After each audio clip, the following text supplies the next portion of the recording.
আপনি এই মহতী সদনে অত্যন্ত গুরুত্বপূর্ণ একটি বিলের উপরে আমাকে বলার সুযোগ দিয়েছেন। প্রথমত, on behalf of BJP legislature party, I as leader of opposition fully support this bill named the Aparajita Women and Child West Bengal Criminal Laws Amendment Bill 2024. Sir, এর সঙ্গে প্রথা মেনে গতকাল নির্দিষ্ট সময়ের মধ্যে প্রফরমাতে আমি 7টা অ্যামেন্ডমেন্ট জমা দিয়েছি, যার উল্লেখ আপনি সবার শুরুতে আজকে করেছেন। ওটা আমি আমার বক্তব্যের শেষে অ্যামেন্ডমেন্টগুলি আমি হাউসে বলার চেষ্টা করব। প্রথমত, এই ধরনের গুরুত্বপূর্ণ, মিনিংফুল, সংবেদনশীল বিল আনার ক্ষেত্রে যে process, procedure, rules, constitution, concurrent list সবটা মানা হয়েছে কিনা আমার অন্তত জানা নেই। আমি এ নিয়ে আজকে প্রশ্ন করতে চাই না, কিন্তু যারা এনেছেন সরকার পক্ষ, responsibility goes two state government. এই বিলের রুলসে পরিণত করার দায়িত্ব পশ্চিমবঙ্গ সরকার এবং যিনি বিল পেশ করেছেন on behalf of West Bengal state government, law and judiciary minister, as a whole chief minister যিনি ক্যাবিনেটকে লিডারশিপ দেন, তাকে নিতে হবে। আমরা তার জন্য অপেক্ষায় থাকব যে কবে এই বিলটা রুলসে পরিণত হবে এবং বিএনএসে ইনকর্পোরেট হয়ে এই বিল রুলসে পরিণত হয়ে কার্যকর হবে। সেকেন্ড থিং, আপনারা এই বিলটা তাড়াহুড়া করে এনেছেন কেন?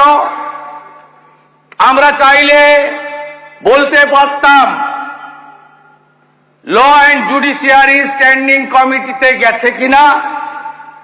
আমরা চাইলে বলতে পারতাম পার্লামেন্টারি প্রসিডিওর এন্ড প্র্যাকটিস অনুযায়ী সিলেক্ট কমিটিতে পাঠান, কিন্তু না, আমরা বলছি না।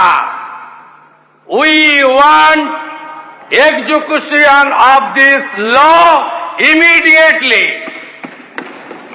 দায়িত্ব আপনাদের। এই হাউস আরো 1.5 বছর থাকবে। আমরা we want result, responsibility goes to government. আমরা একটাও ভোটাভুটি চাইব না, আমরা ডিভিশন চাইব না, ফুল সাপোর্ট। আমরা মাননীয় মুখ্যমন্ত্রীর বক্তব্য সুন্দর করে শুনব, উনি যা মনে আসেন বলবেন, কোনো সমস্যা নেই, কিন্তু আপনাকে গ্যারান্টি দিতে হবে immediate execution of this bill. সরকার আইন মেনে এনেছে, সব দিক বিবেচনা করেছে, আমরা কার্যকর চাই। আপনাকে বলি, এই বিল আনার উদ্দেশ্য কি? উদ্দেশ্য হচ্ছে জনমত। পশ্চিমবাংলায় গত 9ই আগস্ট সরকারি হসপিটালে ডিউটিতে ডেকে নিয়েছে, 36 ঘন্টা ডিউটি করিয়ে আমাদের বোন চিকিৎসককে শারীরিক নির্যাতন করে যে বিভৎসভাবে খুন করা হয়েছে সরকারি জায়গায়, সরকারের কাস্টডিতে,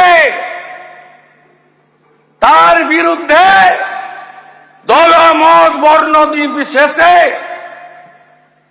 বাংলা আজ রাস্তায়, ভারতবর্ষ নিন্দা জানাচ্ছে,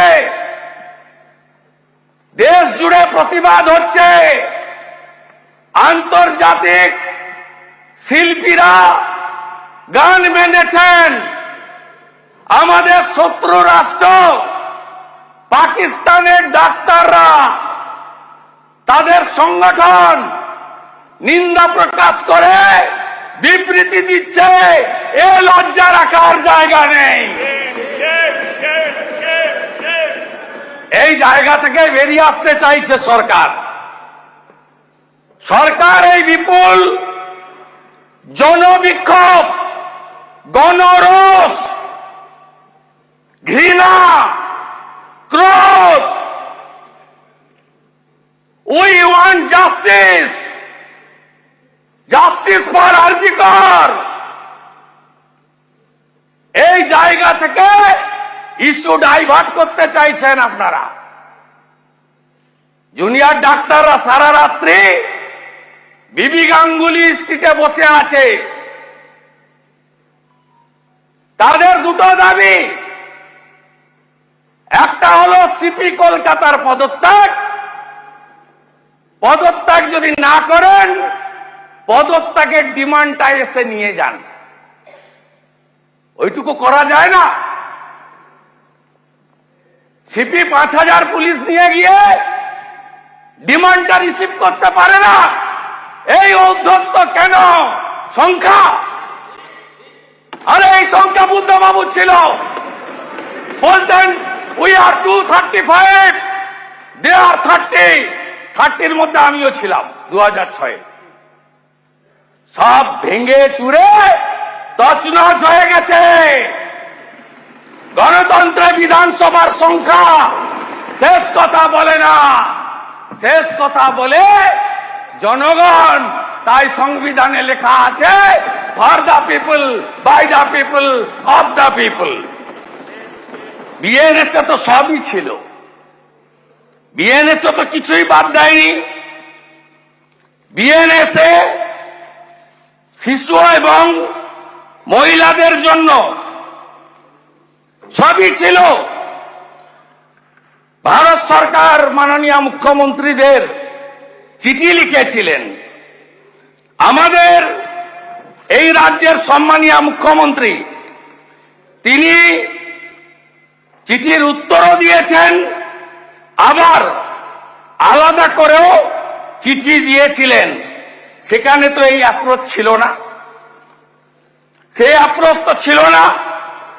1860-এর ভারতীয় দণ্ডবিধি 2023-এর অধ্যায় 5, বিএনএস-এর মূল অধ্যায়, তার সম্পূর্ণ আইনে পুরোটাই কভার করে দিয়ে গেছে।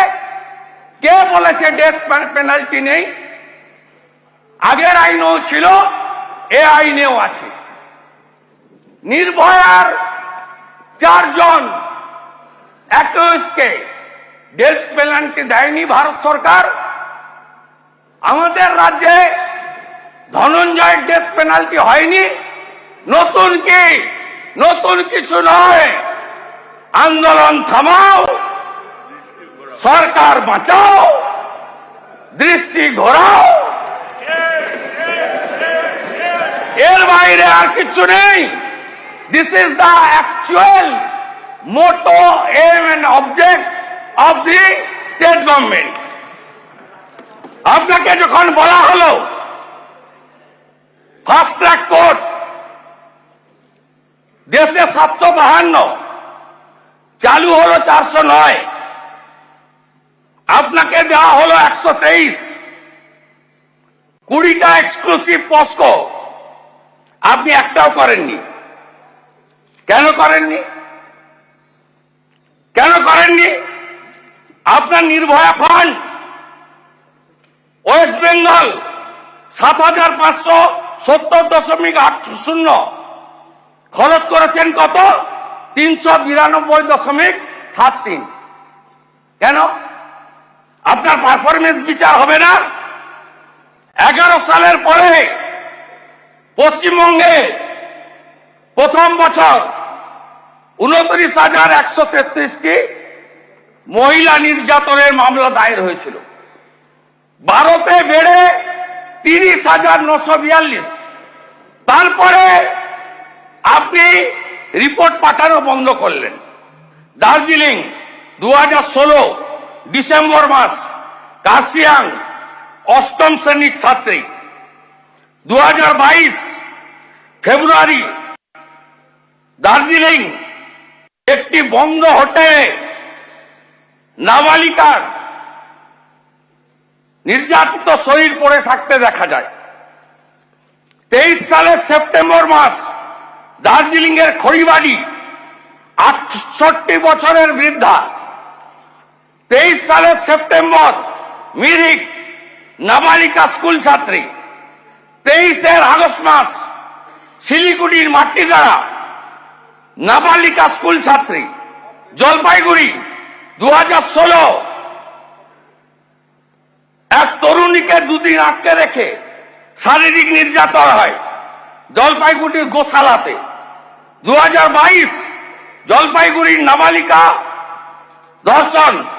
2024 মার্চ মাস জলপাইগুড়িতে পুলিশের এসআই রাজনারায়ণ রায় হাউসওয়াইফকে নির্যাতন করে। এগুলো সিবিআই নেই, কিছু করতে পারছেন আপনি? একটা মামলা সিবিআই নেয়নি। আলিপুরদুয়ার 13 সালের 27 ফেব্রুয়ারি চা বাগানের 7ম শ্রেণীর ছাত্রী। 20 সালে আলিপুরদুয়ারে মানসিক ভারসাম্য মহিলাকে বারবার শারীরিক নির্যাতন। 23 আলিপুরদুয়ারে নাবালিকাকে ফাঁকা মাঠে শারীরিক নির্যাতনের অভিযোগ হয়।